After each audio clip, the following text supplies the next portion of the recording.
Boa tarde, Hugo. Bom, gente, então, de novo, boa tarde a todo mundo. Começou a gravação do plantão de física do dia 1º de setembro. Tá? Vou compartilhar minha tela com vocês, lembrando que sempre que eu estou olhando para o lado, eu estou vendo o chat. Tá? Vocês ficam aqui numa outra tela para mim. Então, qualquer coisa, vocês escrevem lá. Tá? Pode falar, pode me interromper a hora que quiser, mas se escrever lá também, eu estou olhando de vez em quando, até eu ouvir o pedido de vocês. Então, para compartilhar a tela, tá aqui. Vocês já vão ver o meu quadro. Beleza. A gente aproveitar que estou gravando, tá? Quando está tudo arrumado aqui, eu estou falando para todos, então, né? Todas as turmas, que todo mundo que vai ver isso, eu vou falar isso na aula de novo, vou repetir também lá. Muita gente ontem pediu para adiar a prova, né? O prazo da prova. E eu tinha falado muito antes até que era impossível isso, por uma questão de calendário. Eu já estou ultrapassando o prazo que o Instituto tinha determinado, de 7 dias eu passei para 8. E é o seguinte, aí uma coisa que até fica de lição para vocês para a vida inteira. Se vocês me falassem semana passada, na quarta ou quinta que vem, chegasse para mim e falasse assim, professor, a gente está com tanta prova essa semana, não tem como adiar, não, pode até acumular com a outra, tudo. Aí a gente conversaria. Mas ontem, 9 horas da noite, chegou a gente pedindo para adiar o prazo. No 8º dia, no final do dia. Eu entendo a posição de vocês, eu fui aluno a vida inteira. Tá certo? Eu fiz graduação, eu fui aluno de ensino médio, eu fiz pós, eu fiz mestrado, doutorado terminou ano passado.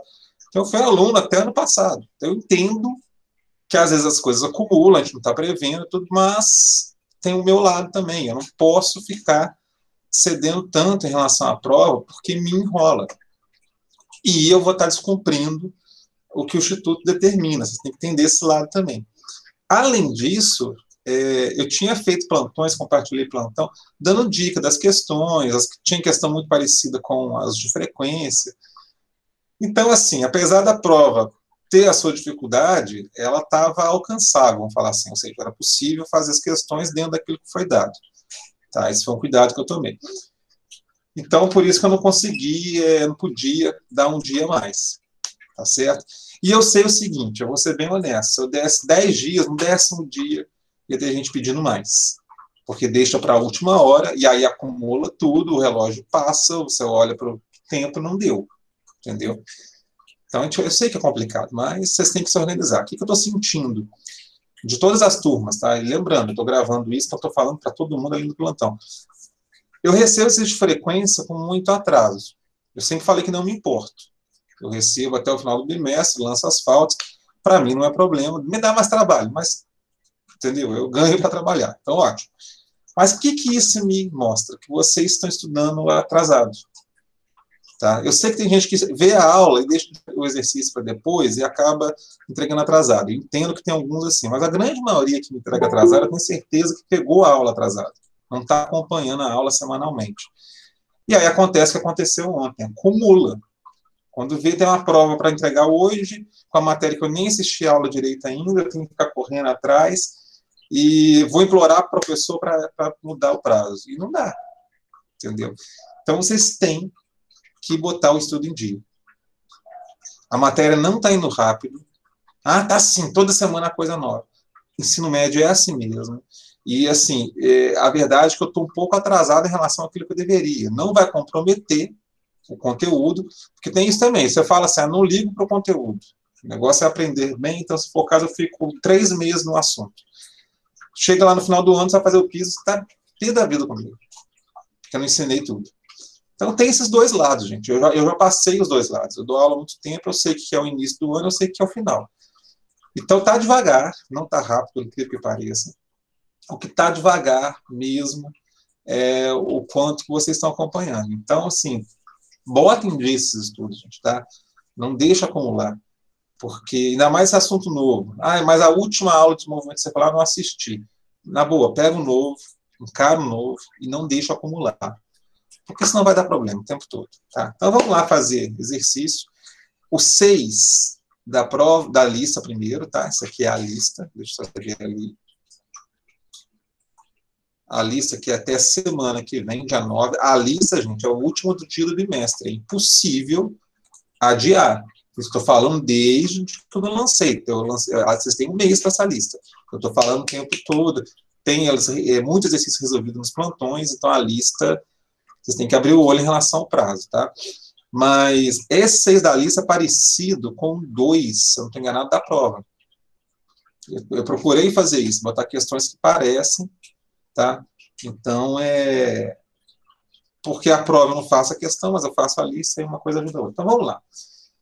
Uma partícula executa um movimento circular uniforme de 1 metro de raio, com aceleração 0,25. Isso eu discuti bastante, então deixa eu falar rápido. Quando eu falo movimento circular uniforme, o uniforme quer dizer que a rapidez é constante. Ele está girando, mas não muda o valor da velocidade. Agora, mesmo assim, ele tem uma aceleração. A aceleração, nesse caso, é a aceleração que provoca a curva. Não muda a rapidez, mas muda a direção. Então, ele faz um movimento circular, ele tem uma aceleração, e essa aceleração a gente chama de centrípeta. E a fórmula da aceleração da curva, né, a aceleração centrípeta, é v ao quadrado sobre r. A letra A, para calcular a velocidade escalar ou linear, que é a rapidez do corpo, né, essa velocidade que a gente conhece, você vai usar essa fórmula. Ele deu aceleração, está lá, ó. Ele deu raio, 1 metro, está aqui, cadê? Aqui. E ele quer velocidade. Então, ó, 1 vezes 0,25 vai ficar v ao quadrado igual a 0,25. E aí você tira a raiz quadrada disso, vai dar 0,5 metros por segundo. Letra A é isso. A da prova, se eu não estou enganado, eu vou até olhar agora. Era isso também. Eu pedi, eu acho que a velocidade. Deixa eu ver, terceira avaliação. Eu pedi o raio, tá? Eu dava a velocidade, dava a aceleração, pedi o raio. Era a mesma fórmula. Você jogaria os valores aqui, só que trocava. Hugo, faz, pode deixar, tá? Eu vi ali. A única diferença da prova é que a velocidade estava em quilômetros por hora, tinha que passar para metros por segundo. Só. Tá? Mas o resto era isso. Agora, a letra B aqui e a letra C já pede mais coisa. Letra B, ó, é um movimento circular, ele pede o período, né, o tempo de uma volta e quantas voltas ele dá por segundo. Eu sei que se você calcular um, eu tenho outro. E aqui os caminhos para calcular isso são vários. Você tem a velocidade com que ele gira. Deixa eu só jogar essa questão para lá. A velocidade com que ele está girando nós temos, né? Então ele faz um movimento circular e anda meio metro a cada segundo. Você pode calcular o tamanho dessa circunferência, né, com aquela fórmula 2πr, e com a fórmula da velocidade calcular o tempo que ele dá uma volta. Você calcula o tamanho da volta, ele anda meio metro por segundo, com isso você calcula o tempo. Esse tempo de uma volta é o período. É um caminho. Tá? Ou você utiliza a fórmula. As fórmulas que eu estou falando do movimento circular. Por exemplo, você sabe que ômega é igual a 2πf. Na letra C eu vou usar isso. E que V igual a ômega R. É aquela relação que eu falo que é o lar, né? Linear, angular vezes o raio. Então aqui, ó, se eu passar o raio dividindo, eu tenho o ômega. Aí eu posso jogar ali dentro. No lugar do ômega, eu boto isso aqui, ó, V sobre R igual a 2πf. A velocidade é meio, o raio é 1, 2 é 2, π é π, que era a frequência. Então, a frequência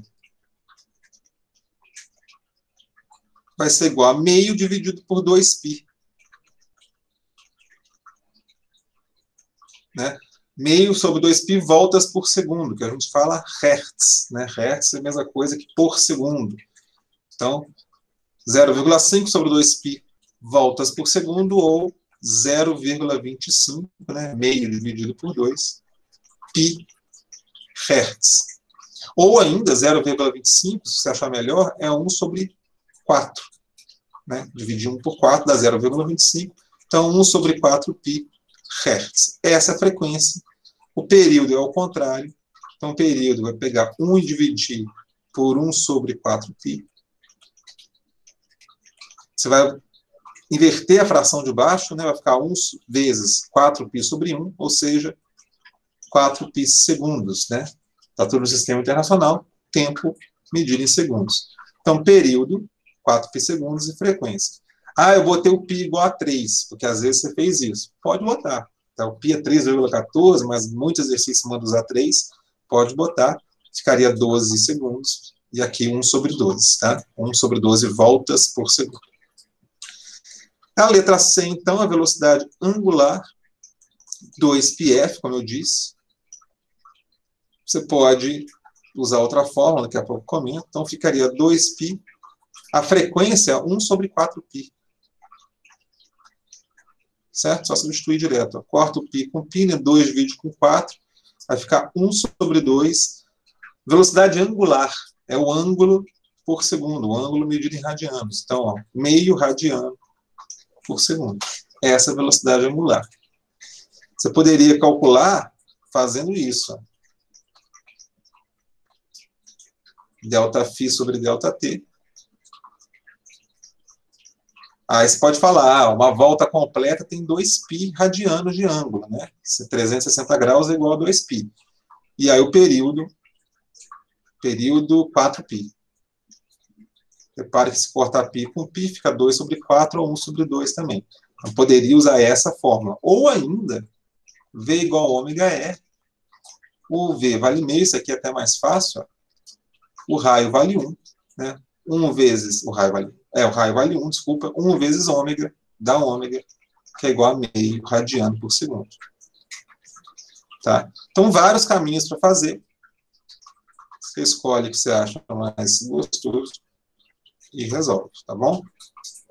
Vou deixar isso aqui de azul mesmo. Lembra que está de cor diferente, que não é preto, é o extra, tá? Aqui é extra, aqui é extra. Vou dar uma diminuída para quem pediu poder dar uma olhada geral. Está dando para ver que qualquer coisa é um aumento. Tá, o 16 eu vou abrir a aula daqui a pouco, vou comentar a prova.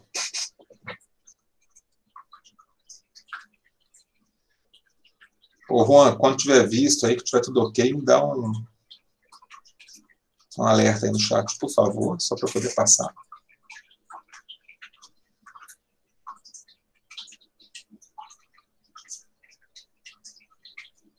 Beleza.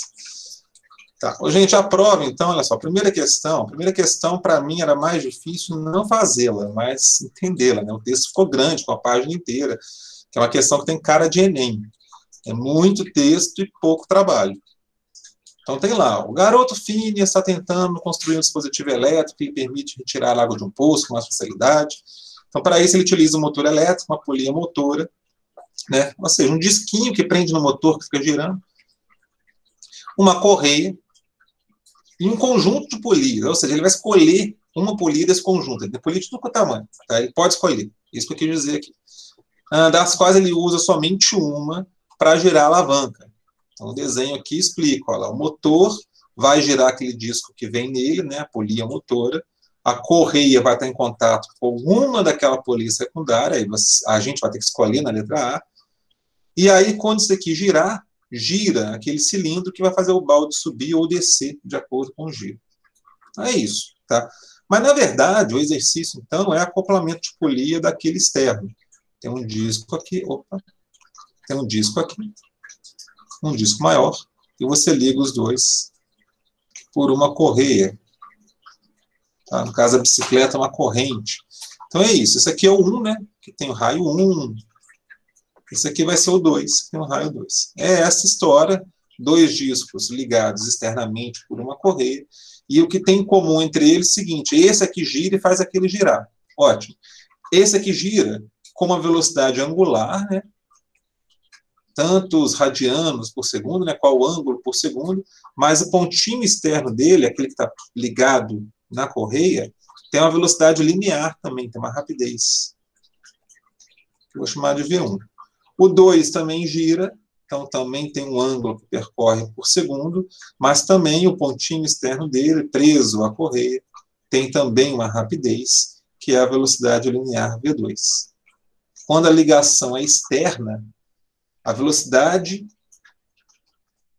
linear, que é igual, né? A velocidade desse ponto externo, a velocidade dele que tem contato com a correia, é a mesma velocidade desse ponto aqui, que tem contato com a correia, que é a velocidade da correia, né? A velocidade transmitida aqui de um para o outro, essa velocidade linear. Como os tamanhos são diferentes, esse aqui gira diferente daquele. Tá? Ele tem a mesma velocidade, mas se esse disco for menor, ele gira mais vezes por segundo do que aquele. Mas isso a gente vai discutir na questão. Mas só para interpretar o exercício. É isso aqui, parece de frequência, inclusive. De frequência que eu dei sobre o movimento circular tinha isso. Duas polias presas por uma correia, você fazia V1 igual a V2. Tá?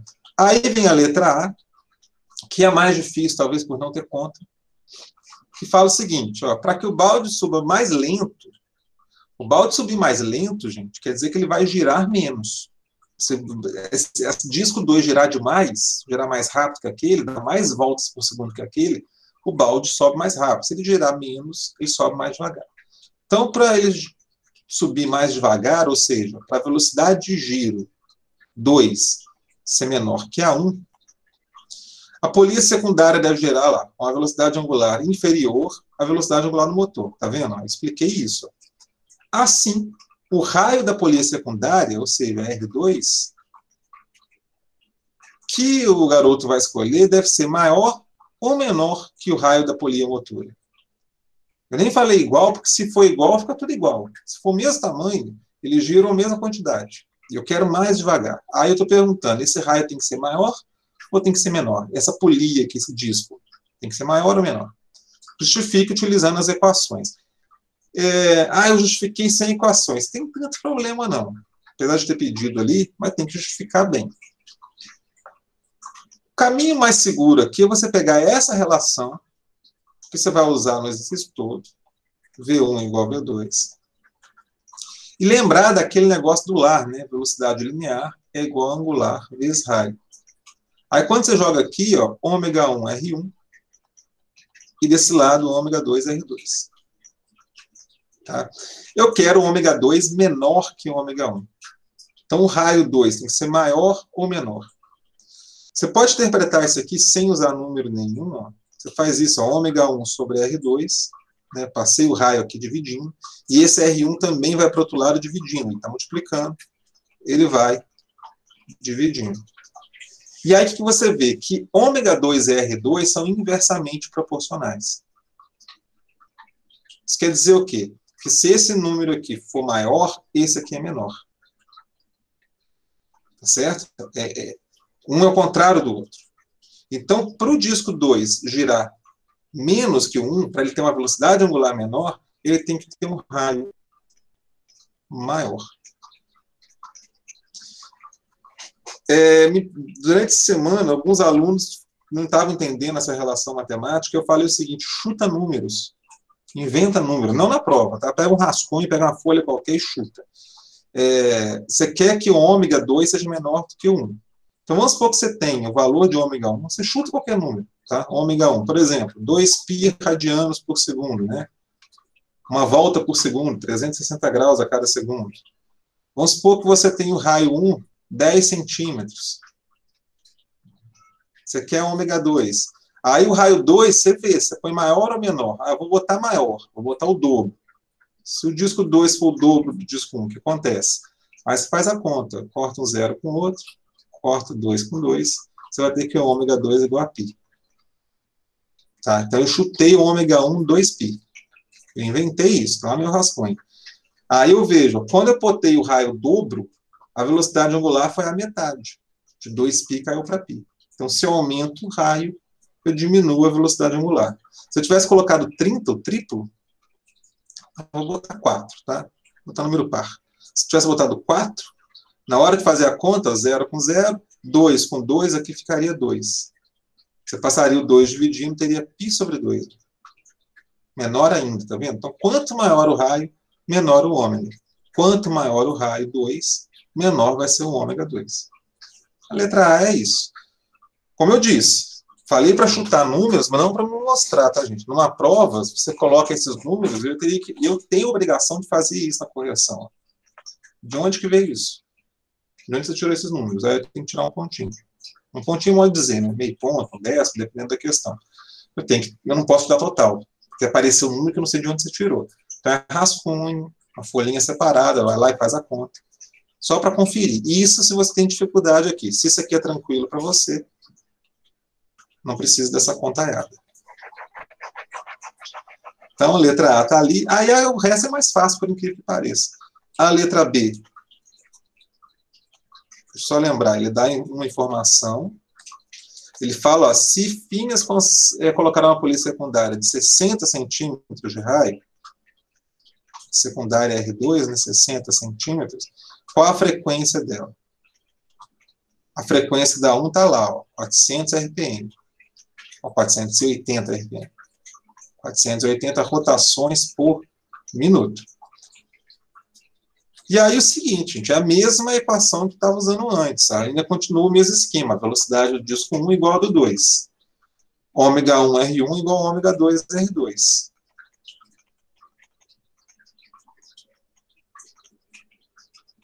Na hora de escrever eu falei 2, acabei botando ali também.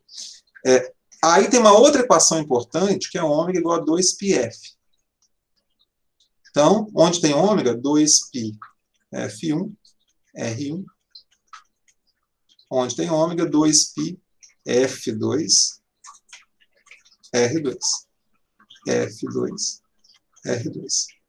Você corta 2π com 2π, né, porque é número, você vai dividir um pelo outro.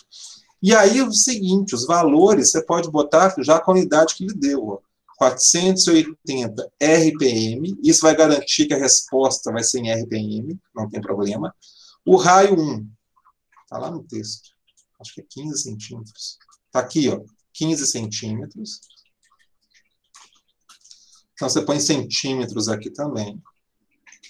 Frequência 2 eu vou achar em RPM, e o raio 2 em centímetros também, 60. Se aqui tem centímetro, aqui tem centímetro. Você divide um pelo outro, ó, simplifica por 15, né? Fica 1 e fica 4. E passa o 4 dividindo. Escrevendo na ordem mais confortável, F2 igual a 480 por 4, 120. Como eu disse já 2 vezes, se aqui é RPM, a minha frequência que eu achei vai ser também em rotações por minuto. Tá certo? A B confirma A. Ó, o raio aqui foi 4 vezes maior que o raio de lá. A frequência foi 4 vezes menor, ó, a conta ali. Tá certo? Então, a... Professor, Oi, para falar. eu não dividi 60 por 15. Eu já Não tem multipliquei 480 vezes 15 problema, e não. dividi por 60 e deu o mesmo resultado. Então, aí é o seguinte, não tem problema nenhum, até minha filha faz muito isso, minha filha está no 9º ano, e eu só pego no pé dela o seguinte, com calculadora, Gustavo, não faz diferença nenhuma, você pode multiplicar à vontade, não vejo problema. Só que a verdade é que vocês vão ver várias provas no decorrer da trajetória de vocês sem calculadora. E para fazer conta mais fácil, o ideal é ir simplificando o máximo que você puder. Então, aqui que está multiplicando e aqui multiplicando, eu posso simplificar. Por isso que eu faço isso, mas não é obrigatório, tá bom? Eu repito, com calculadora, manda ver, problema nenhum. Tem que dar a mesma coisa. Simplificar, quando simplifica na matemática, de forma alguma pode alterar o resultado. Então, quando eu simplifico aqui, não difere do que vocês estão fazendo. Não tem problema, não. E a letra C, qual a velocidade escalar da correia? Velocidade escalar é a mesma coisa que linear. É essa velocidade aqui, ó. A velocidade da polia 1, né, daquele pontinho vermelho, é igual da 2, que é igual da correia. Ela, inclusive, que transmite a velocidade. Então, eu posso calcular a velocidade da polia 1 ou a velocidade da polia 2. Eu escolho. Mas como calcula isso? Você pode usar LAR, né? Linear é igual a angular, vezes raio, V igual a ômega R. E aí vou escolher da 1. Lembrando que a 1 é igual a 2, que é igual a da correia. Então, vou escolher uma delas, qualquer uma. Tá? Só que o ômega é 2πf, R1. E aí, agora, eu tenho que só ficar atento com a unidade. Ó, 2π, eu botei 480 mesmo. Não tem problema. Só que aqui está rotações por minuto. Então, está por minuto. O tempo aqui embaixo é minuto. Então, a velocidade vai ser alguma coisa por minuto. Não tem problema. O raio da polia 1, 15 centímetros. Então, ó, vai ser centímetros por minuto. Ah, mas eu queria botar metros por segundo. Passa isso aqui para metros. Ficaria assim, deixa eu fazer de verde, ó. 15 centímetros é 0,15 metros, né? Divide por 100. E 480 RPM, você divide 480 por 60, que cada minuto tem 60 segundos, você vai achar 8 Hz. Então, ele dá 480 voltas por minuto ou 8 voltas por segundo. Você pode botar isso lá no lugar.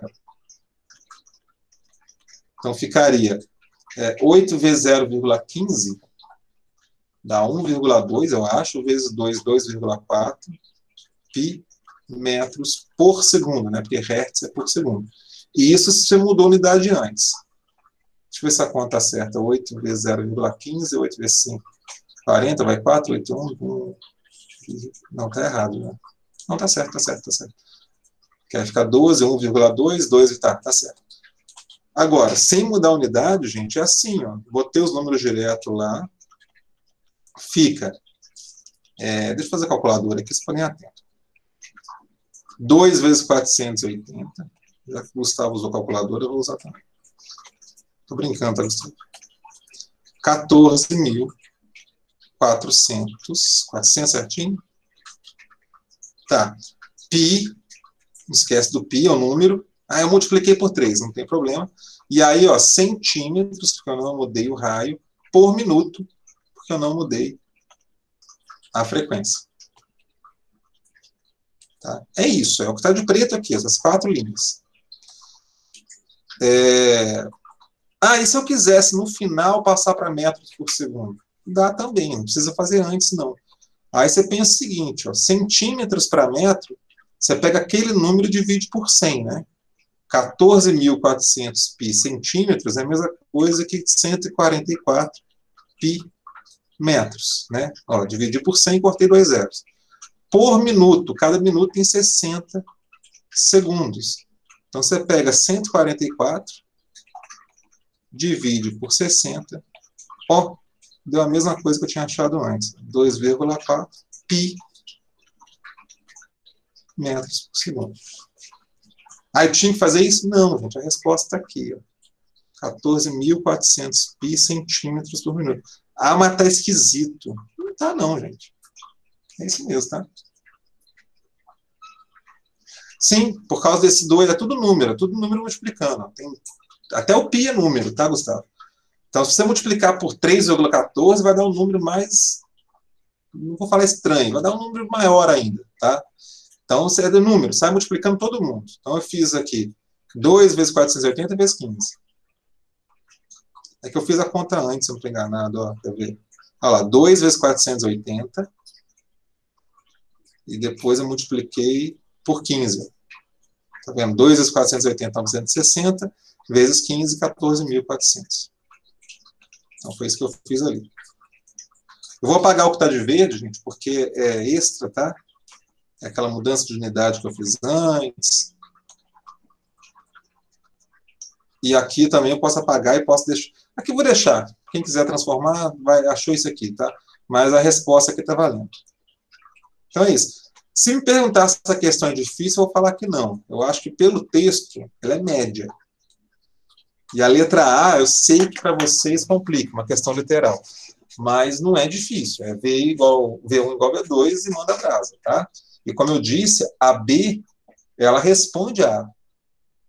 Então, quando você pega uma questão de letra A, não consegui fazer a A, vou pular para a questão 2, não, vê a B. Às vezes a B também é mais fácil, como nesse caso, e ela te ajuda na A. Então, é uma questão que eu acho média. Média para difícil, tá? Vou aceitar isso, mas não difícil. Dificuldade aqui seria botar mais uma polia ali no meio, tá? Aumentar. Igual aquela questão 8 da lista do Enem. Aquilo é chato. Tem muita polia, compara 2 montagens, aquilo eu chamo de difícil. Vamos lá, gente. A 3 é interessante porque você pode usar pouquíssima forma aqui. Você pode pensar no relógio. E aí eu lembrei de uma reportagem que eu vi há pouco tempo, que estão tirando os relógios analógicos, né, de ponteiro das escolas, para as crianças não sabem mais ver a hora, só sabem ver digital. E vocês não são mais crianças, não sei se vocês se enquadram nessa pesquisa, mas talvez alguns tenham passado aperto porque não lembra do funcionamento do ponteiro, do relógio ponteiro. Mas, enfim, o ponteiro das horas de relógio desloca 90 graus. Deixa eu notar aqui. Ó, 90 graus. Ponteiro é a coisa, olhar no ponteiro é a coisa mais fácil que tem. Não consegui fazer. É brincadeira, hein, professor? Não, Hugo, o seguinte, cara, agora falando sério, a gente tem fase da nossa vida, né, idades, que você aprende mais ou menos coisas, tem mais facilidade. Por exemplo, a linguagem. Se você pegar uma criança de 3 anos, 2 anos em diante, até uns 4 anos, ensinar para ela ao mesmo tempo 3 línguas diferentes, ela aprende as 3 línguas. Que está desenvolvendo a linguagem nessa idade. É um período que a criança ela vai. Se você fizer mais cedo, então, mais fácil ainda, vai ser natural para ela. Ela fala inglês, português e francês com naturalidade. Se você pega um adulto e faz a mesma coisa, é muito mais difícil. Tá? Para a gente hoje, para vocês que já passaram da fase infantil, aprender uma nova linguagem é mais difícil. É mais difícil. Por isso que quem tem condições de botar um filho pequeno numa língua estrangeira desde cedinho é bom, porque aí faz. E aí entra várias coisas. O direito e esquerda, Hugo, tem gente que tem dificuldade. Muita gente que é problema de lateralidade que chama, que não diferencia bem direito e esquerda. Tem gente que Um primo meu de 30 anos, ele tem dificuldade ainda. Exato, porque na fase que ele tinha que ter forçado isso não foi feito direito. Talvez na escola, talvez em casa, mas tem uma fase que você aprende melhor. E aí depois não tem jeito, cara. Você arrasta isso o resto da vida. A minha irmã é assim também. Então você arrasta esse problema o resto da vida. E cá para nós, é mais fácil olhar o relógio. O relógio entra nisso também. Se você deixa para aprender na fase certa, ainda mais que hoje em dia a maioria dos relógios são digitais, né, celular, aparelhos em casa, a criança vai chegar na adolescência sem saber ver direito. Então eu cheguei a ficar preocupado com isso, mas falei, também não posso preocupar tanto, porque a coisa a pessoa tem 8 dias para pesquisar como que anda o ponteiro do relógio. O Gustavo falou alguma coisa? Não é que ela saberia, Gustavo. Pensa bem, você tem uma criança que nasceu na sua família, tá? Um primo, um irmão, até você quando nasceu, beleza. Não sabe linguagem nenhuma. De tanto ouvir, quando o neném ainda é recém-nascido, vai aprendendo alguma coisa, repete uma coisa ou outra, às vezes repete sem saber o que está repetindo, e vai aprendendo a língua portuguesa no dia a dia. A família vai incentivando, vai ensinando, e vai aprendendo a linguagem. Se nesse mesmo período você ensina 2 linguagens, não é que ela vai entender de cara as 2, Gustavo, mas ela vai aprender as 2 ao mesmo tempo. É isso que eu estou falando. Entendeu? Porque é a idade que o cérebro está preocupado com isso, em comunicar. Então ele está aprendendo mais fácil linguagens. E aí tem uma outra coisa interessante. Dizem, tem pesquisa que mostra isso, que depois que você aprende a segunda língua, principalmente se for muito diferente da sua, você fala assim, aprendi português e espanhol, são parecidas. Você aprende português e inglês, né? Tem origem diferente em inglês, então são línguas bem diferentes. O teu cérebro está mais treinado para aprender outra. Por isso que às vezes é comum você o cara entende 5 línguas. A verdade é que ele pode ter tido dificuldade para aprender a segunda, né? A primeira é que ele vive, né, o país dele, a segunda língua ele pode ter dificuldade, o resto é um pouquinho mais fácil. Estou falando que é moleza, não, tá, gente? Que eu também não falo várias línguas, mas é mais fácil, é menos danoso do que aprender uma língua nova pela primeira vez. Então, são coisas que o nosso cérebro funciona bem e o relógio entra nessa. Então, Hugo, tem gente que chega na adolescência sem saber ver a hora direito, vai arrastar esse problema a vida inteira. Impressionante, entendeu? Sempre, não é que não sabe ler, mas vai olhar para o relógio e fica lá, 10 segundos até 2,5. Entendeu? Demora para fazer. Ele tem que pensar nos ponteiros, não é algo natural. É a mesma coisa quando a gente aprende língua. A gente enquanto a gente pensa na língua, fica traduzindo, a gente não está aprendendo. Quando você começa a parar de pensar, tá, a traduzir, né, que a gente lê em inglês e fica traduzindo em português na cabeça. Isso aí você não aprendeu. Aprender mesmo é você lê, entendeu? E vai embora. Mas vamos lá para a questão. Ó, ponteiro das horas desloca 90 graus, em 3 horas. Só para ser honesto, gente, essa questão aqui, ela não era assim, eu botei essa primeira frase para ajudar, tá? Porque se eu falasse o ponteiro das horas, ponto, você tem que saber como que ele anda. Ponteiro das horas de relógio, eu não vou perguntar quem sabe, quem não sabe, não, para não constranger. Então, ó, o grandão é de minutos, né? E tem um pequenininho lá no relógio que é das horas. Um relógio, ele vai do 12, vai até 12 de novo. Então, ele dá uma volta completa, né? Ele gira aqui, ó, durante 12 horas.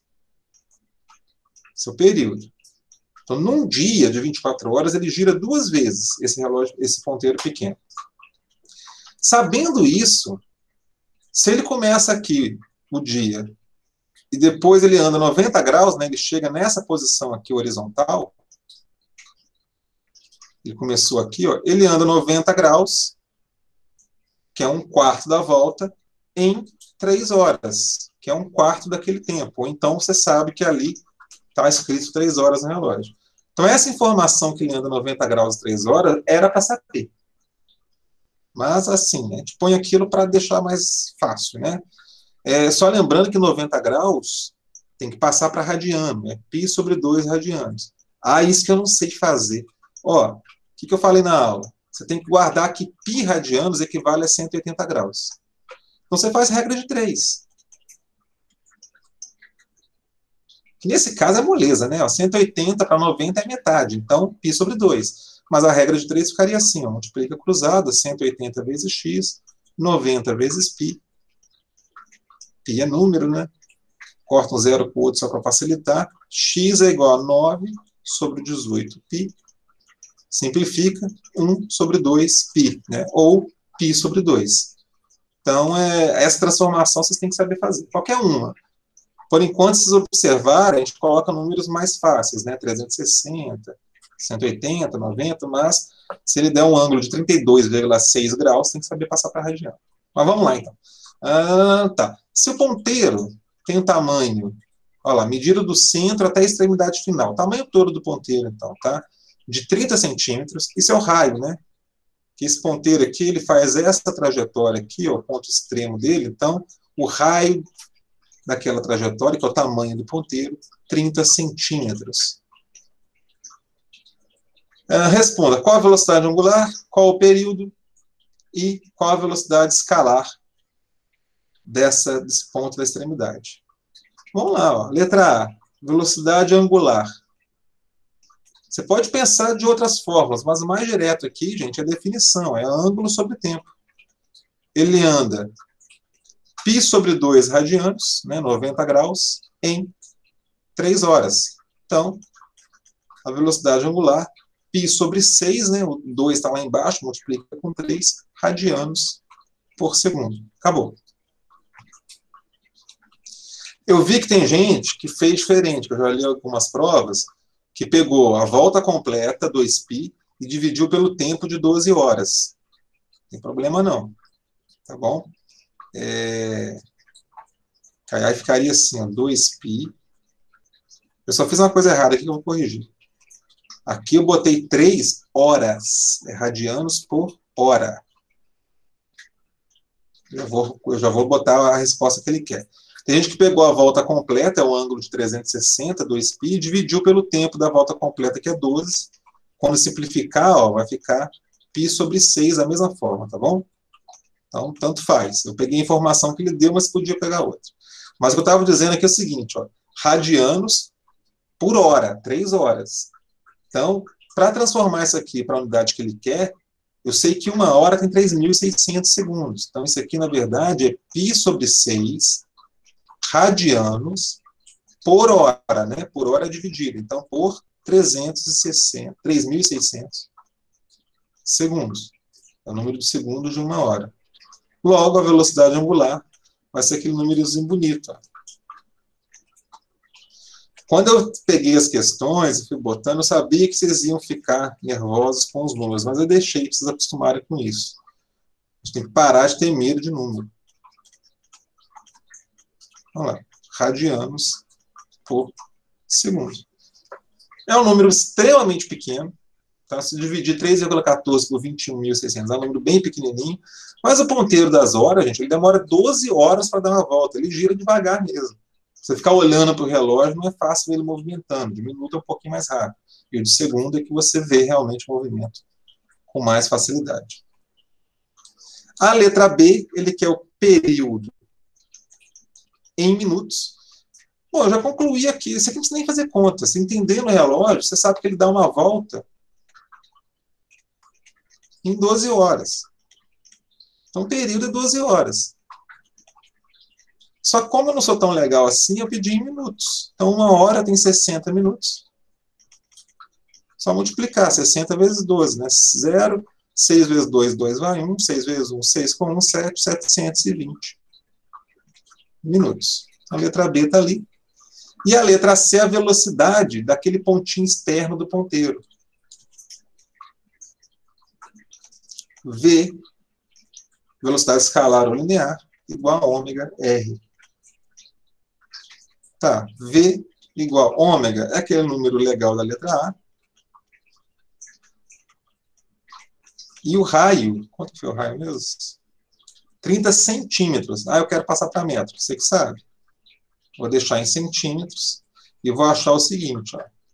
Corta 3, 0 com 0, perdão. Aí fica 2.160.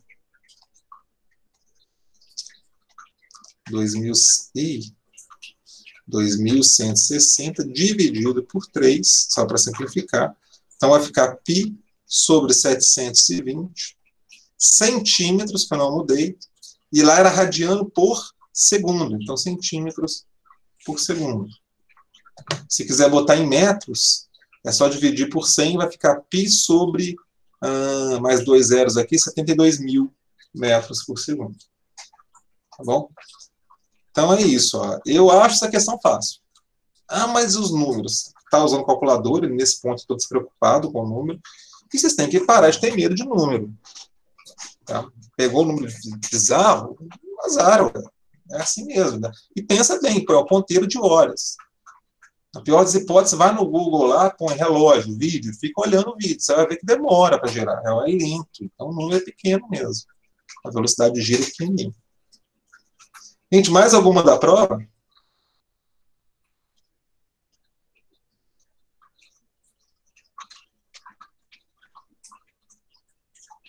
Não? Gustavo, não? Beleza. Gente, só para comentar. Professor, Pode falar, Marcelo. desculpa interromper. Pode passar só para confirmar? Desculpa, eu te cortei e não escutei. Fala. Pode passar a 4? A 4. Pois é, a 4, é engraçado. A 4 foi que menos me perguntaram. Achei que seria que tivesse mais dúvida, porque é velocidade relativa.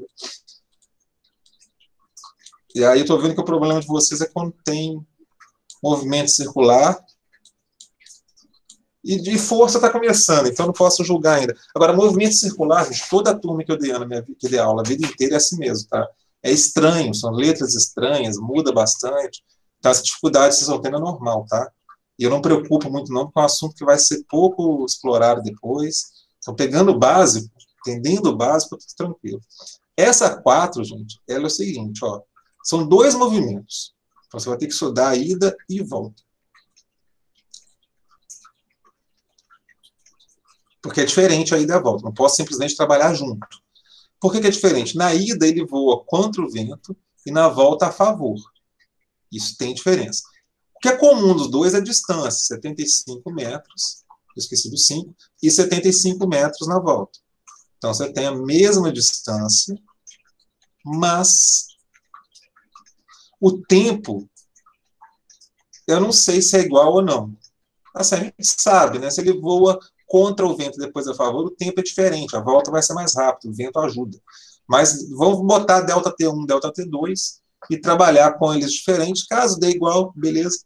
Mas eu vou trabalhar diferente. O que eu vou fazer no final para responder a questão, que ele quer o tempo todo, é somar esses 2 valores.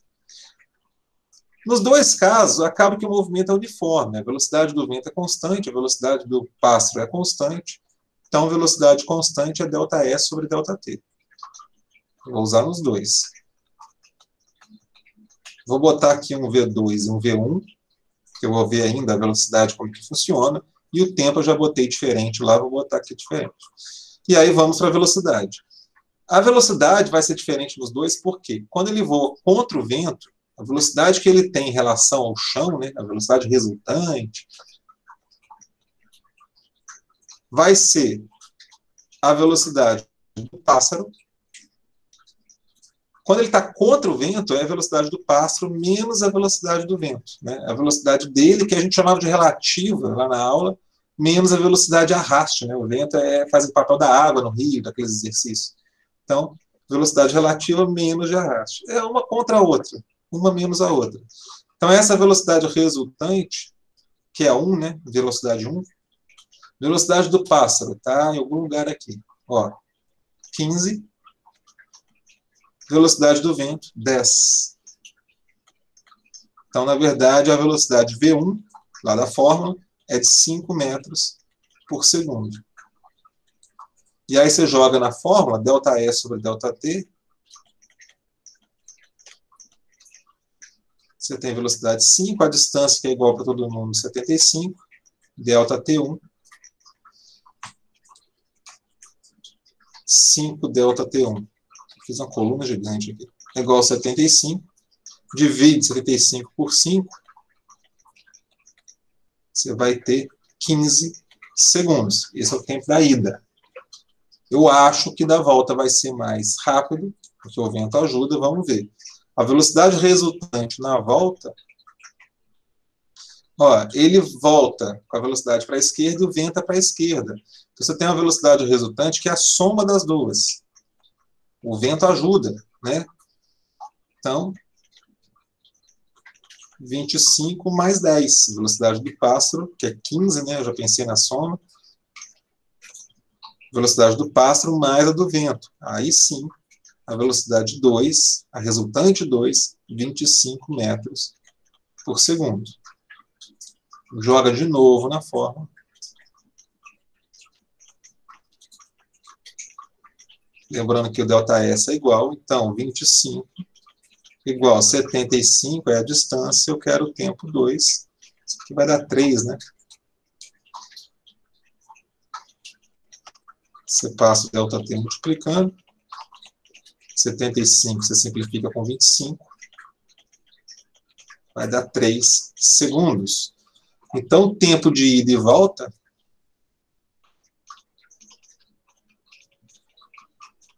vai ser o tempo de ida e volta, um mais o outro.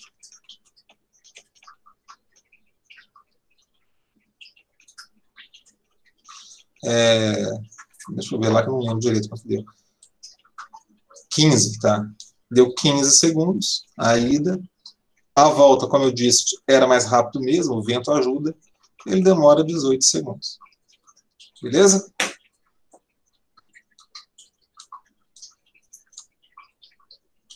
E aí, gente, explicar como funciona o estudo de física, tá? Essa questão aqui eu esperava mais dúvidas, porque quando eu boto uma questão desse tipo, até igual a essa, assim que eu dou esse assunto, velocidade relativa, chove gente perguntando. Eu não lembro se estava na lista do ano passado, essa questão eu usei ano passado também. E muita gente teve dúvida. E anos anteriores, quando usa questão parecida, né, um barco que vai no rio e volta, qual o tempo total, tudo parecido. O cara anda no trem, vai para frente, vai para trás. O pessoal agarra muito. Mas agora que a matéria já passou, a gente absorve mais, isso que é curioso. Então, essa questão gerou menos dúvida. Eu vi muita gente acertando, eu vi algumas provas, e pouca gente perguntando. Então, parece que ela foi mais fácil para o pessoal. E eu não acho que seja fácil, é uma questão média para mim. Mas, enfim, é isso. Então, o que vocês estão achando difícil no momento que está estudando, com o tempo vocês absorvem. Isso que eu estou querendo dizer que é mais tranquilo. Vou deixar aqui para o Marcel dar uma olhada. Tá? Bom, gente, a 2, então, eu já falei, né? Você tem que mudar a velocidade para metros por segundo e usar a fórmula da centrípeta. É rápido. Eu queria comentar a 5 rapidinho. Não vou fazer a B de novo, não, porque eu fiz semana passada e tem muita gente repetir. A não ser que alguém peça. Mas eu queria só comentar. Não, aqui é a lista. Cadê a prova? Está aqui. Porque muita gente não, alguns alunos ontem, mais de 5, me perguntando o que é equilíbrio. E falando, 1 está em equilíbrio. porque tem, entendeu? Então, assim, me incomodou um pouquinho, não é que eu fico bravo, me incomoda porque é uma coisa que eu já estou falando tem um tempinho, né? Do equilíbrio, o que é equilíbrio. A aula, eu comecei a aula de dinâmica falando equilíbrio, e fui explicar, é a primeira lei de Newton, a inércia, eu botei do lado, equilíbrio. Então, eu tenho usado muito esse termo nos plantões, no exercício de frequência, e quando me pergunta, a impressão que eu tenho, tá, não posso julgar, é que não estudou. Pegou a prova, tentou dar uma olhadinha na aula e sem estudar. E aí, claro que fica mais difícil. Gente, mas equilíbrio é o quê?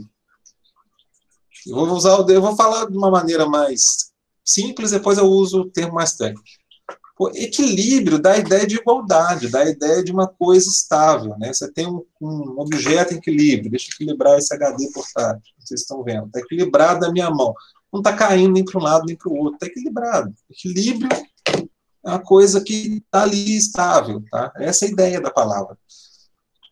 Num desenho desse, quando você olha as forças, força é alguém puxando, ou empurrando, que seja, mas ele está puxando, puxa para um lado com a força de 60 newtons. E duas pessoas puxam para o lado, juntas dão 80 newtons. Isso não vai ficar parado. Isso não vai ficar ali na dele, entendeu? Se são pessoas puxando, as da direita vão ganhar. E para quem tem problema de lateralidade, a direita é esse lado aqui. Tá? Vai ganhar para cá. Ó. Esse aqui, se alguém está puxando para os dois lados, os da direita ganha. Se for um cabo de guerra, o pessoal da direita ganhou. Então não tem equilíbrio. É isso. Tecnicamente, o que é equilíbrio? É você pegar as forças, isso para um ponto material. No final do ano, a gente vai ver mais uma condição. Somar elas todas e ver se essa força somada, né, que a gente chama de resultante, dá zero. Lembrando que quando eu falo somar vetores, não é só o mais, né? Pode ser menos, pode ser Pitágoras. Somar, que eu falo, é juntar aquelas vetores. Nesse caso aqui, como é que fica a soma? Eu costumo botar todo mundo para a direita positiva e para a esquerda negativa. É um costume que eu tenho, é um referencial que eu escolho. Então ficaria F1 para a direita, mais F3 para a direita, menos F2 para a esquerda. E aqui, nitidamente, você vai ver que não dá zero. Porque dá 80 menos 60, né? 20 mais 60 para a direita, 60 para a esquerda. Então sobra 20, positivo, 20 para a direita. Então não tem equilíbrio. Tá? Essa letra A, eu botei lá, justifica a sua resposta até, porque ela era para ser tão simples, que era só escrever, não está em equilíbrio, está nítido. Entendeu? É para ter raiva de mim, justifique, não precisa. Então tá, aí você faz isso, 3 linhas. Mas não precisava. Não precisava, a prova precisava. Mas a verdade é que no fundo é simples, tá? São 3 pessoas puxando, as 2 para a direita e ganharam da esquerda. Foram mais fortes. Acabou, não tem equilíbrio. A letra B que eu falei que não ia fazer, mas só para comentar como que ela fica rápida.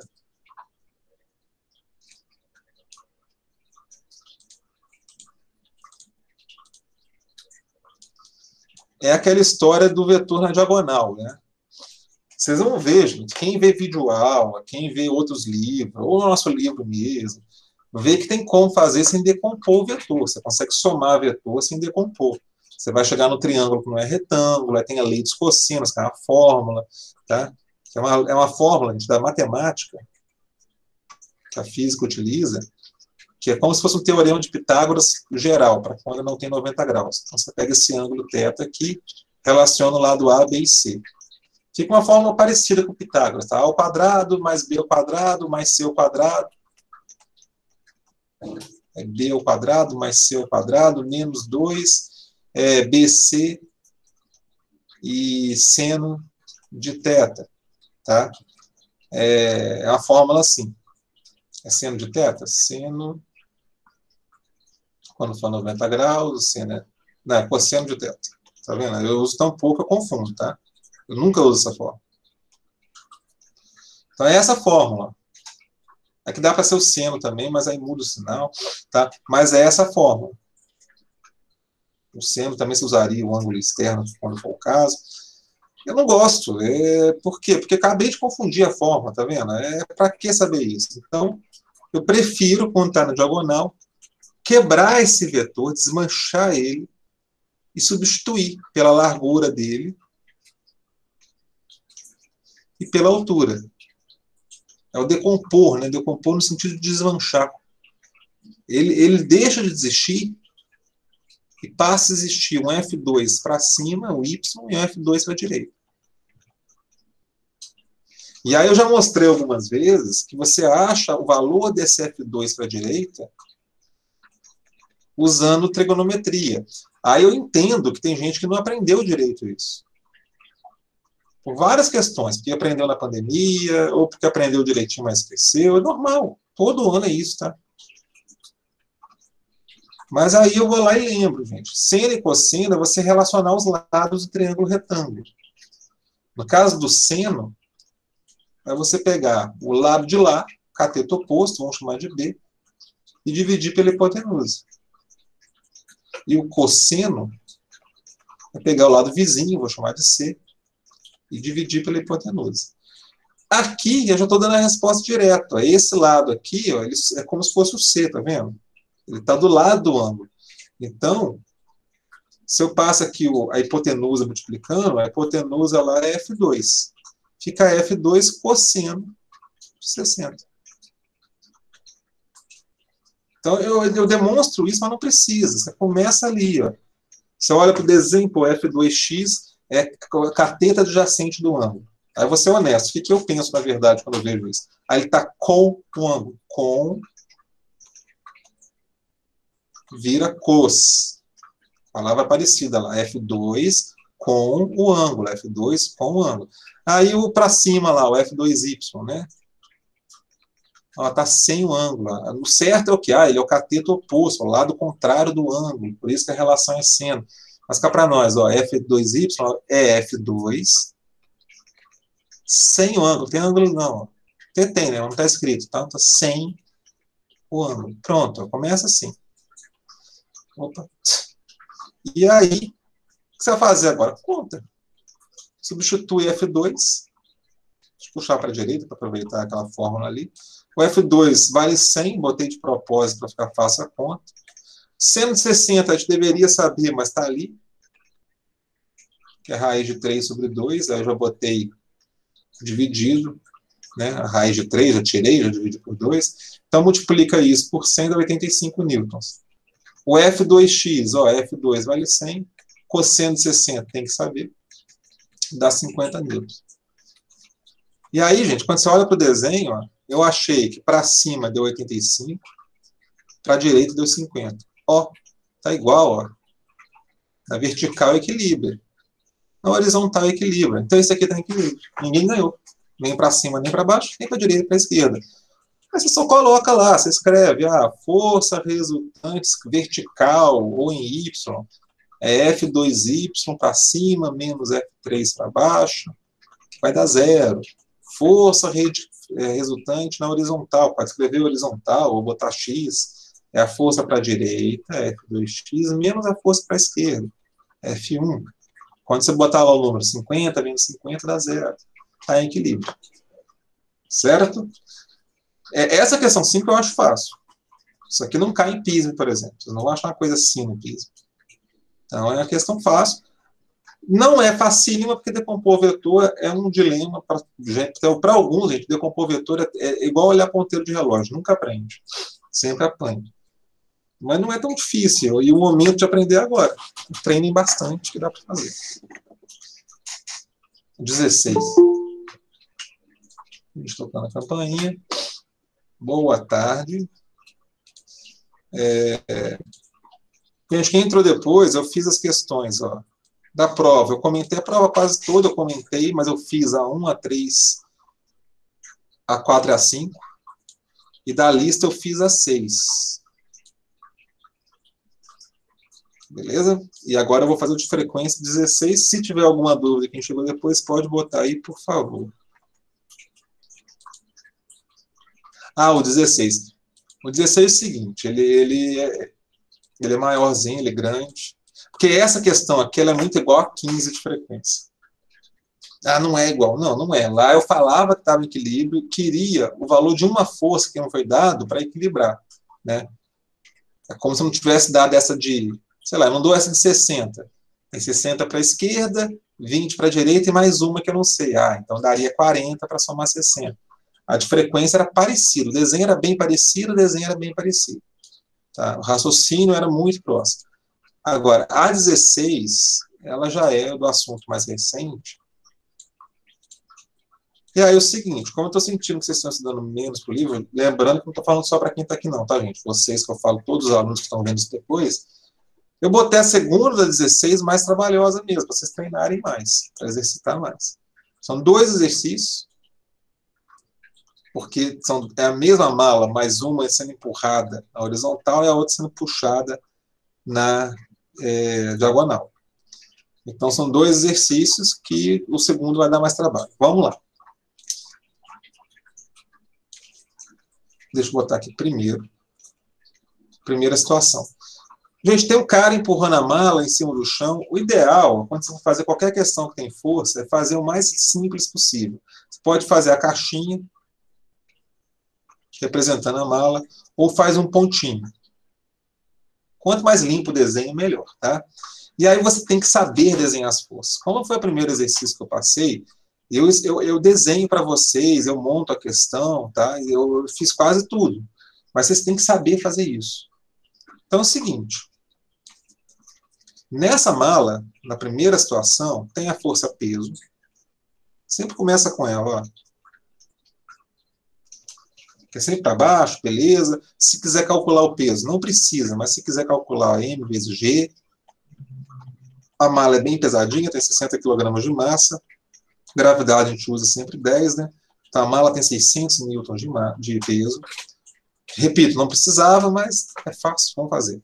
Está apoiado no chão, então tem contato com o chão, força normal.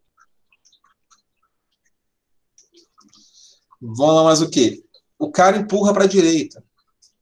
Essa força que ele faz para a direita, ele empurrando, gente, é uma força normal. Porque é um contato da mão dele com a mala. A natureza da força é a força normal, força de contato. Mas a gente costuma chamar de F, a força que a pessoa faz. A gente fala assim, o cara já deu essa força, não precisa ver a natureza dela, né? As outras eu preciso, a gravidade, a terra que faz, força de contato, o chão que faz. Mas essa aqui é a força que o homem está fazendo, ele deu até o valor, vale 100, tá aqui, ó. Então, beleza. Agora, nesse exercício tem mais uma força, que é de resistência, o atrito, né? Empurra para a direita, o chão tenta segurar a caixa para a esquerda, com uma força que a gente chama de atrito. E aí, das 5 forças que eu falei, né? Peso normal, tração, atrito e elástica, faltam 2, né? Avaliar. Tração geralmente é corda, é haste. Na 2, ó, tem uma corda ali que tem a força de tração. Eu chamei de F, porque é a força do homem, mas é tração. Mas aqui não tem. Tem nenhuma corda puxando, segurando, nada disso. E elástico é muito mais nítido. É uma mola ou um corpo que estica mesmo. Não é o caso. Então, das 5 forças, eu apliquei 3. O atrito, peso normal.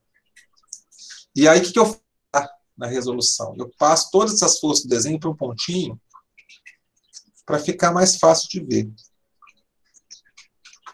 Aí eu tenho uma força para cima, uma para baixo, uma para a direita e uma para a esquerda. Só um detalhe, normal 1, que é o primeiro caso. F é o mesmo, ele faz 100 newtons nos 2 casos, deixa F mesmo. O peso é o mesmo, é a mesma mala, então deixa P, mas a normal a gente vai ver depois que muda. Então eu limpo esse desenho, tiro até a caixinha e deixo só as forças. É mais fácil de fazer. E aí, como sempre, 2 direções, avalio as 2 separadas. Nesse exercício, a mala vai para a direita, né, nos 2 casos. Você pensa isso antes. Então, já pode pensar o seguinte, pô, na boa, vai para a direita? Então, na vertical, o que vai acontecer? Não vai nem subir nem descer. É o equilíbrio na vertical. Isso quer dizer que a força para cima tem que ser igual à força para baixo. Né? A resultante na vertical tem que ser 0. Eu falei que a normal é menor do que o peso. Então, a caixa vai descer, vai atravessar o chão. Não tem como, tem que ser igual a força para cima e para baixo. É o que está ali. Beleza. Isso aqui é só para explicar para quem está corrigindo minha questão. Ó, eu não vou usar essas 2 forças, porque elas não sobram nada dela. Matematicamente, elas se cancelam, então vira que segue. Na horizontal, a mala anda para a direita. Bom, pelo menos o cara quer empurrar a mala para a direita, né? Ele faz 100 para a direita, o atrito é 20, então ele consegue empurrar para a direita. Aí você usa, então, a segunda lei de Newton. Força igual a massa vezes aceleração, força resultante. O que é resultante? Somar as forças horizontais, né? Tem uma positiva, que é para a direita, tem uma negativa, que é para a esquerda. Isso é igual a massa vezes aceleração. Vou chamar de A1, que é o primeiro caso. Ele faz 100 newtons, está lá no texto. O atrito, a gente vai aprender a calcular um dia, mas por enquanto ele deu o valor, né? Força para trás vale 20. Passou um bicho aqui na frente. Vamos lá. Só confirmar o valor, tá? 20 newtons no primeiro caso, 10 newtons no segundo. Tá? Então, atrito vale 20 na primeira situação. A massa, uma linha bem cheia, 60 quilogramas. A1, 100 menos 20, 80, igual a 60 a 1. Vamos cortar o zero para simplificar. Fica 8 sobre 6 igual a 1. Se dividir por 2 ali, dá 4 sobre 3, né? Simplificando em cima e embaixo, 4 sobre 3 metros por segundo ao quadrado.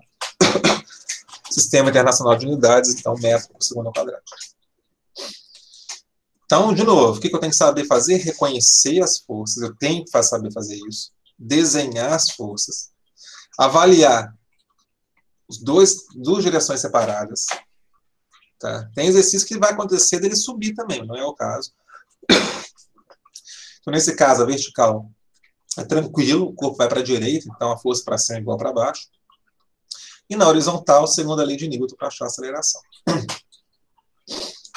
O segundo caso é o mesmo caminho que eu vou seguir, desenhar a força, analisar de vertical e horizontal, calcular a aceleração. Só que muda um pouquinho as forças, né? Tem ali a caixinha, a mala. Vamos lá, das 5 forças. Peso, normal no segundo caso. Tração, tem uma corda puxando. Na corda é força de tração. Que nesse caso o exercício falou que é a força que o homem faz, chamou de F, mas é tração, né? Uma corda. Normal, tração, peso, atrito tem, o chão resiste ao movimento, tenta segurar a mala. É o atrito 2, tem outro valor, né? Ele falou que vale 10. E não tem elástica. Então essas são as 4 forças. O diagrama de forças fica assim. Peso. Normal 2. Atrito para a esquerda 2. E aí eu vou fazer o seguinte. O F está na diagonal. E sempre está na diagonal. O que eu faço? Decomponho vetores. Pode ver que eu estou cobrando isso bastante de vocês para treinar muito. Decompor o vetor é achar, então, a sombra dele aqui, a projeção horizontal, que a gente vai chamar de F na direção X, e a sombra dele vertical, que a gente vai chamar de F na direção Y. Ele deu o ângulo que está aqui, ó. Então, aquela história, vou desenhar triângulo, retângulo, não. Eu já sei a dica, ó. Fx é o F, né? Esse vetor diagonal, aqui a tração ou F, vezes, tá com o ângulo, tá com o ângulo. O Fy é o F, o vetor original, sem o ângulo. Sem o ângulo. Não vou calcular não, porque eu não preciso dos dois. Deixo assim, depois eu jogo os valores. Mas na hora de desenhar ali, ó, no diagrama de forças, o diagrama de forças são as forças sozinhas, né, sem o objeto. Fx ficou para a direita e Fy ficou para cima. Então tem 2 forças para cima, uma força para baixo, uma para a direita e uma para a esquerda. O que eu fiz antes? Analisei vertical e horizontal separados. Ele anda para a direita, então já sei que na vertical não vai ter aceleração. Isso quer dizer que as forças para cima, as duas juntas, são iguais à força para baixo. Peso. Eu vou botar peso 2, mas o peso é o mesmo. Lembra que eu falei que antes a normal poderia ser diferente, ó, dos dois casos? Antes a normal foi igual ao peso, né? 600 newtons. Agora a normal tem uma ajudinha. Quando o cara puxa a corda na diagonal, ele puxa um pouco a mala para cima. Então o chão não precisa segurar os 600 newtons. O chão tem a ajuda de Fy. O que estou querendo dizer? Que a normal 2 é menor do que 600 newtons, porque o Fy ajuda. Mas só curiosidade, só para falar por que eu botei N2, a normal 2, porque vai ser diferente do N1. Na horizontal, e a gente vai entender também que ela ser menor faz o atrito ser menor, tá? Por isso que eu botei atrito 10, e não 20. Mas a gente vai aprender isso depois. Na horizontal, ele vai andar para a direita, eu vou ver se tem aceleração. Ele pode andar sem aceleração, né? Ele pode andar com velocidade constante. Mas vamos ver, então, usando essa fórmula. Eu ponho aqui a força para a direita, positiva, eu sempre uso direita positivo. Para a esquerda, eu ponho negativo.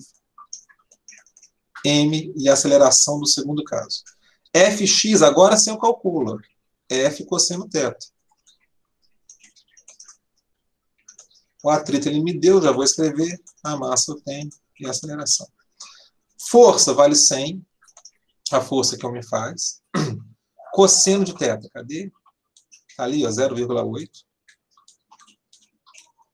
Então, aqui 0,8. Menos o atrito, que vale 10 no segundo caso, que é igual a M. M é 60, desculpa. A2. Então, fica 80 menos 10, que é igual a 60 A2. 70 igual a 60 A2. Corta um zero com o outro. 7 sobre 6 metros por segundo ao quadrado. Tá? É que eu disse, é o mesmo raciocínio. Eu desenhei forças, joguei na segunda lei de Newton na direção do movimento, né? Na vertical eu vi que não tem movimento, e aí fiz as contas, achei aceleração. Só que claro que a segunda dá mais trabalho porque decompõe. Mas esse é o caminho. Nos próximos meses a gente vai fazer isso o tempo todo. Desenhar, reconhecer força, desenhar força, F do MA. Reconhecer força, desenhar força, F do MA. E por aí vai. Tá?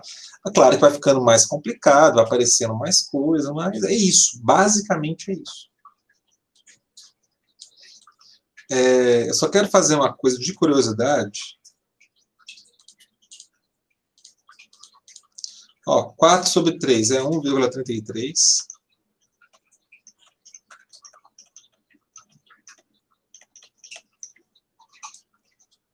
E 7 sobre 6. 1,16.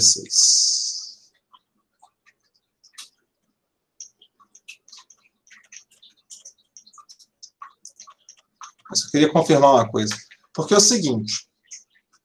Tá, o exercício está pronto, tá, gente? Não precisa nem calcular essa divisão. Só queria comentar e olhar o exercício ali e ver o que está acontecendo. Porque o cara empurra de dois jeitos. Ele empurra na horizontal ou ele puxa com uma corda na diagonal. Aí qual que é o mais fácil? O atrito é menor no segundo caso. Só para você ter ideia, quando você vai arrastar uma coisa pesada na sua casa, é meio que instintivo, você faz uma forcinha para cima. Você vai empurrar uma cômoda, uma cama, acaba que você levanta um pouquinho, tira um pouquinho do chão, levanta um pouquinho, que aí você diminui o atrito. A gente vai entender isso nos próximos capítulos. Então, ele conseguiu diminuir o atrito. Nesse caso, o atrito aqui é metade, ó, de 20 passa para 10. Beleza. Não é um valor certo não, tá, gente? Eu chutei o valor só para mostrar que cai. Bom, beleza, o atrito é menor. Mas, mesmo assim, ele acelerou menos. E aí tem a ver com o ângulo. Se ele faz um ângulo um pouquinho menor, ele poderia ter uma diminuição no atrito, um Fx maior, e acelerar mais. Então, daria para a gente explorar isso. Qual situação que é mais fácil dele puxar essa mala ou empurrar, considerando que tem atrito. Mas a gente vai aprender isso com calma, tá bom? Então, esse é o frequência 16. E foi o que eu disse também, que eu já tinha feito quase a metade. Nos dois casos, eu desenhei as forças, montei as fórmulas. Faltava só completar. Fica aqui, ó. Desenhei as forças, diagrama de força, em Y, em X, tá ali a fórmula.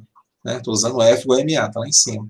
No segundo caso, a mesma coisa. Decompus, Só não fiz fx, fy, porque aí você já pode fazer. Mas botei ali, ó. Então, já tinha dado essa dica, porque eu sabia que era uma novidade, podia complicar. Esperar vocês darem uma olhada. Ninguém falou mais nada, eu vou pegar o livro, então. Professor, Vou falar. você poderia fazer a 3 da lista também, que é sobre esse mesmo assunto aí de... Qual? A 3 da lista. 3? Isso, a mesma coisa. A 3? Ah, não, a 3 é vetores, tá. Eu estou perguntando porque eu não botei dinâmica na lista, mas a 3 é vetores. Ela é menos, né? Não é exatamente a mesma coisa, no sentido que eu não peço aceleração, não tenho que usar a segunda lei de Newton, é só mesmo fazer a parte vetorial. Aqui é só somar vetor. Aí, quem perguntou foi o Jonas. Ô, Jonas, é o seguinte, somar vetores, né? Tem que achar um vetor no final que está no lugar dos 3. Mas o que eu faço sempre? Trabalho separado, horizontal, né, que eu chamo de x, e vertical,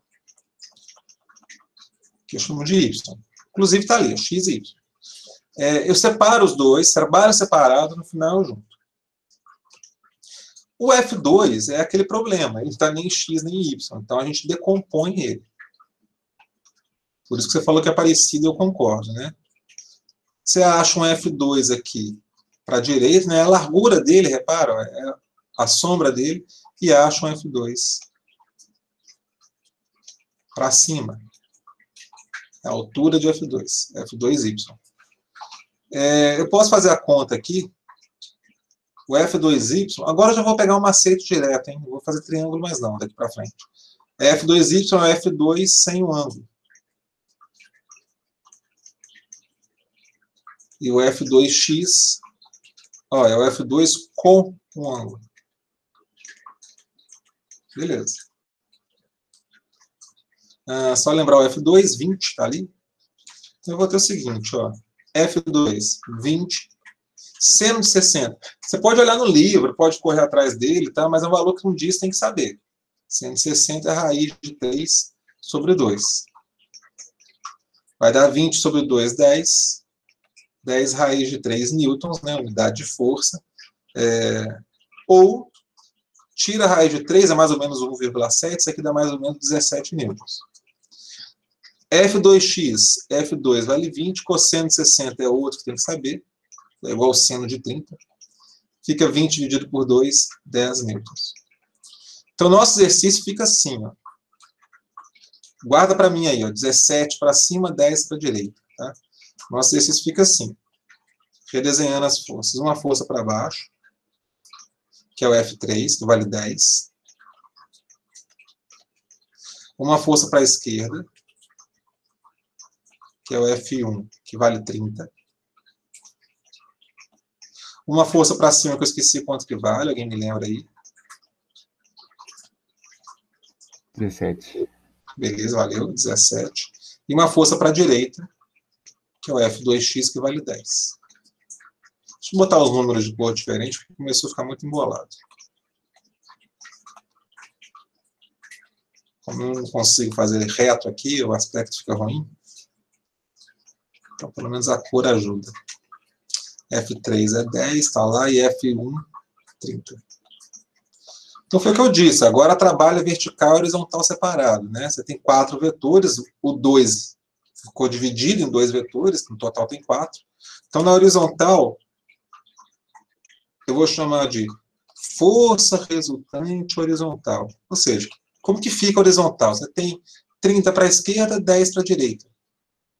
Se quiser escrever bonitinho, ó, F1 para a esquerda, F2x para a direita. Mas, na verdade, você tem que olhar para o desenho e falar, pô, 30 para a esquerda, 10 para a direita, o 30 ganha, sobra 20 para a esquerda, né? Então, a força resultante na horizontal é 20 para a esquerda. O menos ali quer dizer para a esquerda. Como é vetores, né? O menos para mim quer dizer para a esquerda. Então, essa configuração aqui sobra para a esquerda 20 newtons. E na vertical? Na vertical você tem 17 para cima, 10 para baixo. Então, 17 ganha, 7 para cima que sobra. Vai escrever bonitinho assim, a força resultante em Y é a força para cima, menos a força para baixo. Lembra que eu sempre escolho para cima positivo. Então, força resultante em Y vai ser igual a 17 menos 10, que vai dar 7 newtons. Então, eu tenho 20 para a esquerda, 7 para cima. É isso que sobrou.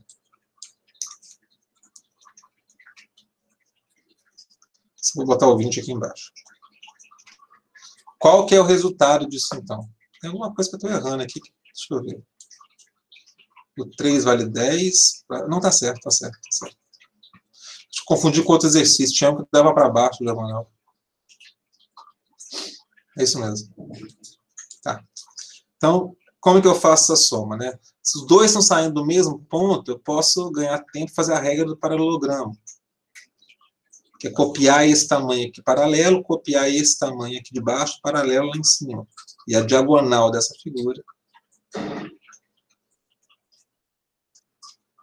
é a força resultante final, é o que ele quer. Gente, a regra do paralelogramo tem esse nome porque muitas vezes os vetores não estão 90 graus. Então, quando você copia do outro lado, eles formam um paralelogramo, que é essa figura aqui, né? E ali está a diagonal. No meu caso, toda vez que eu falo regra do paralelogramo, eu estou no retângulo. Por quê? Porque eu sempre que tenho um vetor na diagonal, eu decomponho para ficar com essa configuração mais simples. Para ficar com um ângulo de 90 graus no final. Então é um caminho que eu escolho para ficar mais seguro. Mas a regra do paralelogramo por causa daquilo. Se você observar, eu tenho esse triângulo retângulo aqui, ó. Pá, pá, pum. Eu estou atrás da hipotenusa, a base vale 20, a altura vale 7. Aí, teorema de Pitágoras, é o que a gente tem mais feito quando fala de vetores. Hipotenusa ao quadrado igual a soma dos catetos, da soma dos quadrados dos catetos. Dá 49 mais 400, aí raiz quadrada de 449, não é exata. 21,2 mais ou menos, tá? Porque você soma aqui, né, 440 para tirar o quadrado, raiz quadrada, que dá mais ou menos 21,2 newtons. Beleza? Esse exercício eu ponho na lista porque ele nem é física, ele está classificado como matemática, essa questão. Está na matéria de física, você acha um livro de física, mas isso aqui é matemática.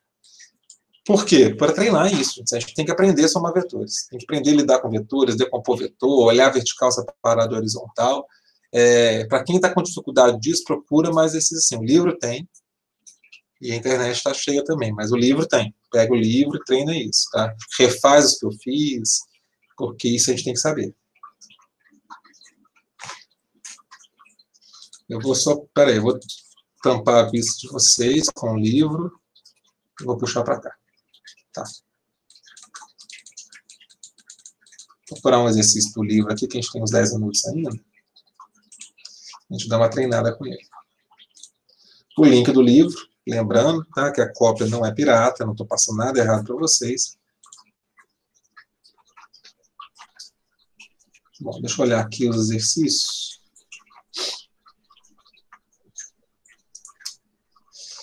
Eu vou pegar um interessante. Cadê? Cadê aquele de elevador?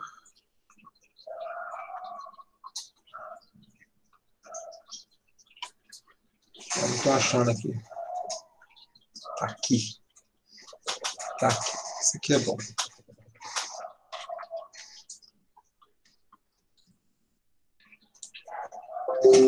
Tá. Mas para acabar, já para quem ficou aqui ganhar esse prêmio, tá ruim de ler aqui, mas eu vou ler para vocês, tá? Na página 104 do livro. Que, na verdade, eu estou com um quadro muito, um zoom muito estranho, tá? Agora vai, ó.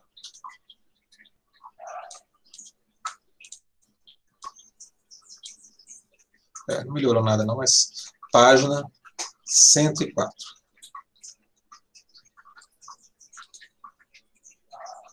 Beleza. No final você fica pouca gente, aí a gente pega exercício mais legal para fazer. Um homem de massa 60 kg acha-se em pé sobre uma balança graduada em newtons. Ele e a balança estão dentro da cabine de elevador. Então é o seguinte, tem um cara dentro de um elevador que, por sua vez, esse cara está em cima de uma balança. Antes alguém pergunte quem anda de elevador sobre uma balança, eu tive alunos que fizeram isso, tá?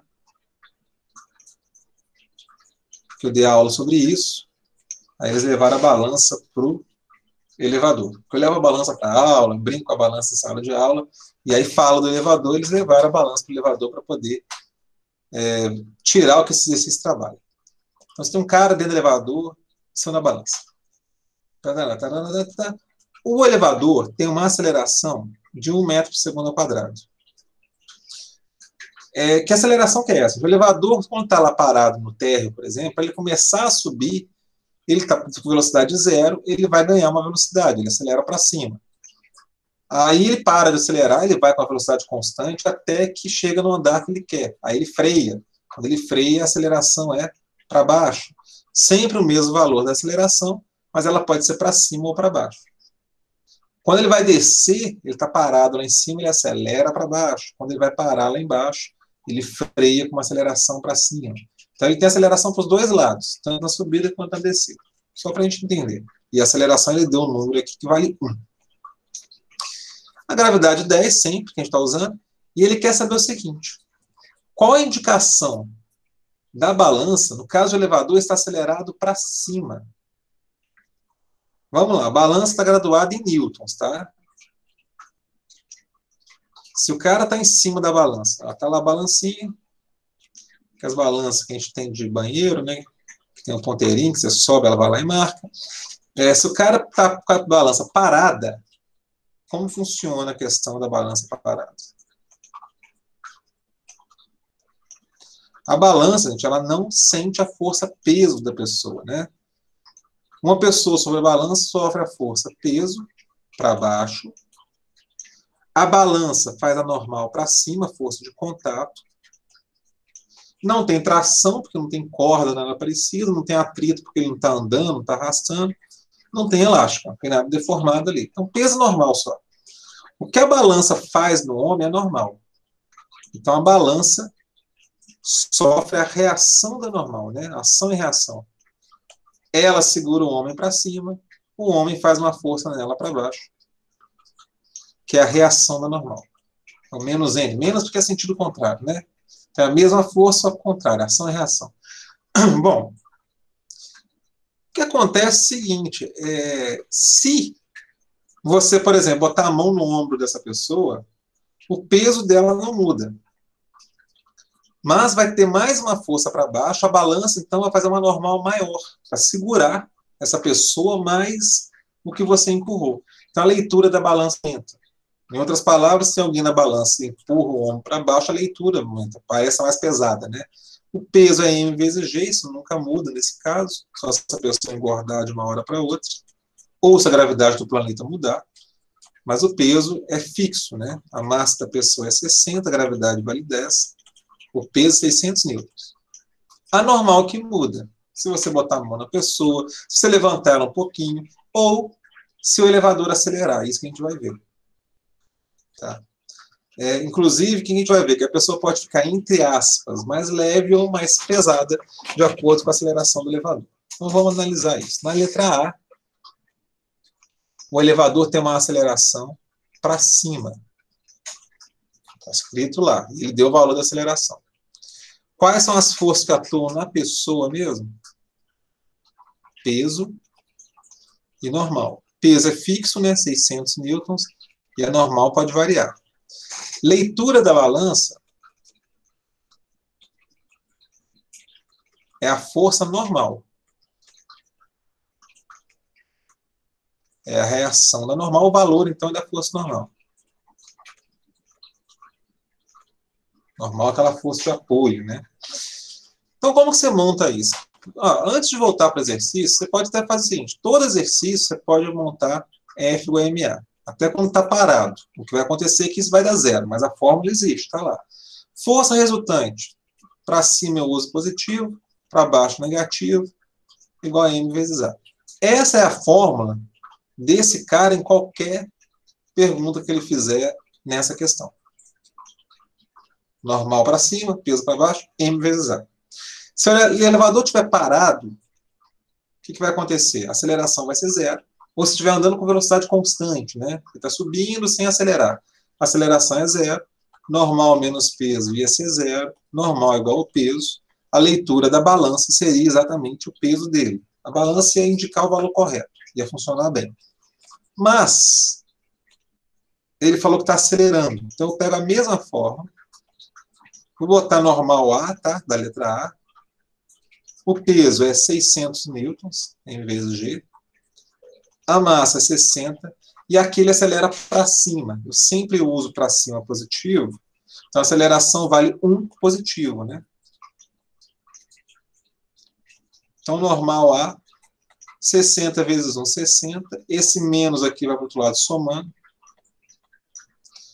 Então, a normal da letra A, 660 newtons. O que isso quer dizer? Que a balança, que era para indicar 600 newtons, né, o peso dele, na verdade ela lia normal, mas o valor da normal é igual ao peso, quando está tudo paradinho, era para indicar 600. Quando o elevador acelera para cima, indica 660, ele fica mais pesado, entre aspas, né? Ele empurra mais a balança para baixo. Então, por isso a leitura é maior. Pensa bem, o cara está no elevador, ele acelera para cima, a tendência dele é ficar, ele acaba apertando mais a balança. Então, uma leitura maior. A letra B, só para confirmar o texto, ó, elevador acelerado para baixo.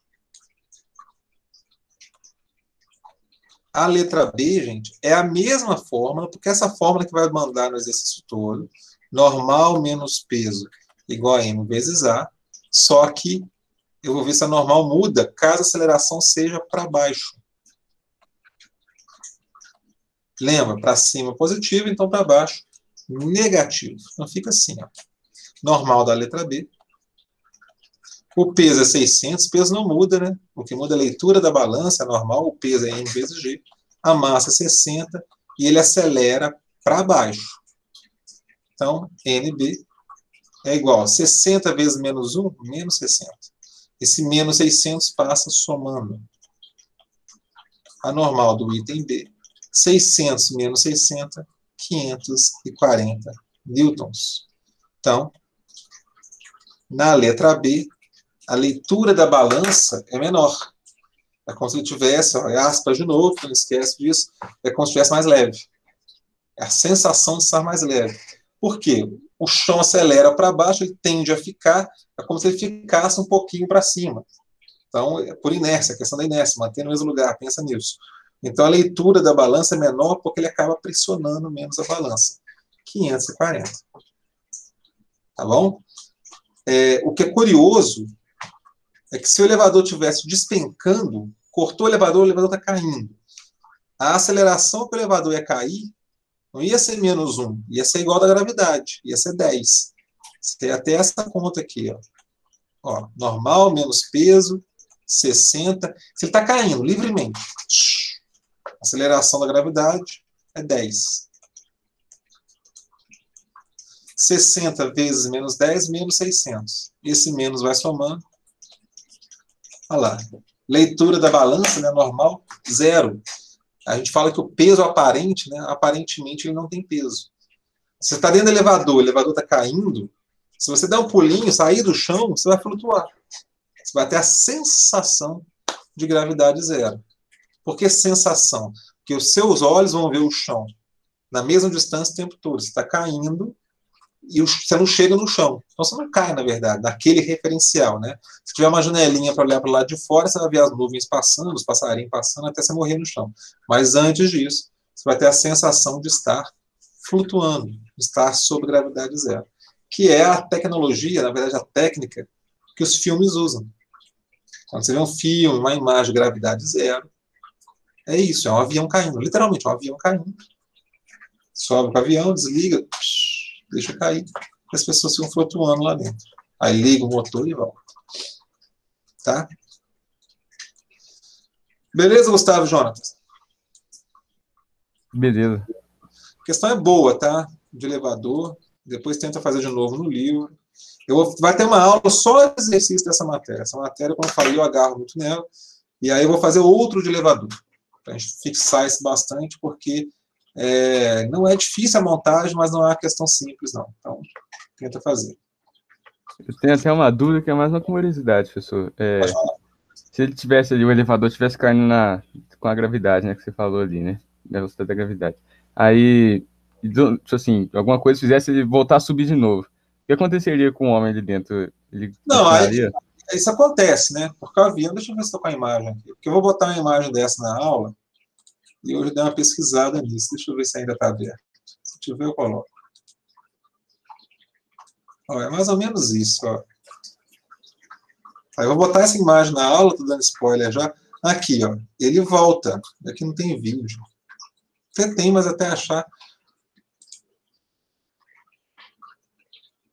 Olha lá, 0G que chama o avião até. Você pode pagar para fazer isso. Isso aí, tem gente que faz. Isso é caro, mas dá para fazer. O avião, ele cai, ele despenca, e depois ele dá uma freada. Esse é o desenho que ele faz, ó. Tá aqui o avião, ele vai subir um pouco, chega numa altura lá pré-determinada, e aí ele despenca, ele cai, até que chega lá embaixo, ele vai freando devagar, e vira e volta a planar. Nesse período que está freando, primeiro você tem que se prender, você põe um cinto, e é a mesma sensação de frear um carro. Você vai ter a sensação de continuar. Se o avião freia bruscamente, talvez tenha sido essa a curiosidade, as pessoas patifam na parede da frente.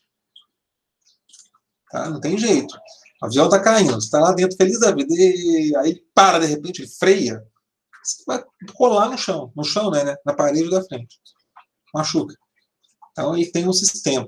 Esse tipo de coisa é rapidinho, gente, são poucos segundos. Quando você vê uma gravação assim, saiu um clipe recentemente, todo assim, mas tem antigo, até o Lulu Santos, cantor brasileiro, já fez clipe com essa tecnologia, isso há muito tempo atrás. Cada tomada, cada filmagem que você faz é coisa de 10 segundos, tá? Dependendo, até 30 segundos já ouvi falar. Mas é rapidinho, é difícil mais. Mas hoje em dia muita gente usa, vários filmes usam. Você usa tecnologia como essa. É a única maneira de simular gravidade zero na Terra. Não tem como você construir um laboratório, construir uma máquina que você flutua lá dentro. Não existe. Ou você põe aqueles túneis de vento, mas a sensação não é de flutuar, né? É um vento te jogando para cima. Ou você entra no avião e despenca com ele. Tá? Se você quiser que seja a última experiência da sua vida, você pode também cortar o cabo no elevador. Mas aí vai doer. Isso aí eu não quero, não, obrigado. Vai doer bem. Tá? Então, não recomendo, mesmo porque é difícil cortar o cabo do elevador. Mas dá para pagar para fazer isso. Eu não lembro quanto que é, não é barato, não. Mas eu lembro que uma vez eu tinha um valor na cabeça. E só nos Estados Unidos, não nos Estados Unidos, não, acho que na Rússia já fazem também.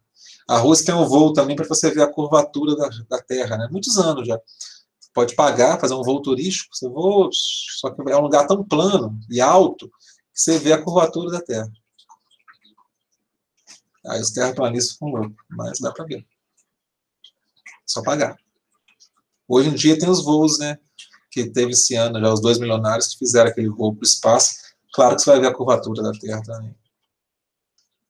Mas já existia esse voo da Rússia, que você não vai para o espaço necessariamente, mas você fica tão alto, e a região ajuda, que você percebe isso. Gente, tranquilos? Eu vou fazer o seguinte, vou interromper a gravação, para não ficar tão grande o vídeo. Quem está assistindo depois, um grande abraço. E qualquer dúvida pode lançar nos plantões, mesmo que vocês não possam vir no plantão, quem quiser mandar uma questão para eu fazer, minutos antes do plantão, fala, professor, faz essa para mim. Eu faço, e depois você vê a gravação, não tem problema não.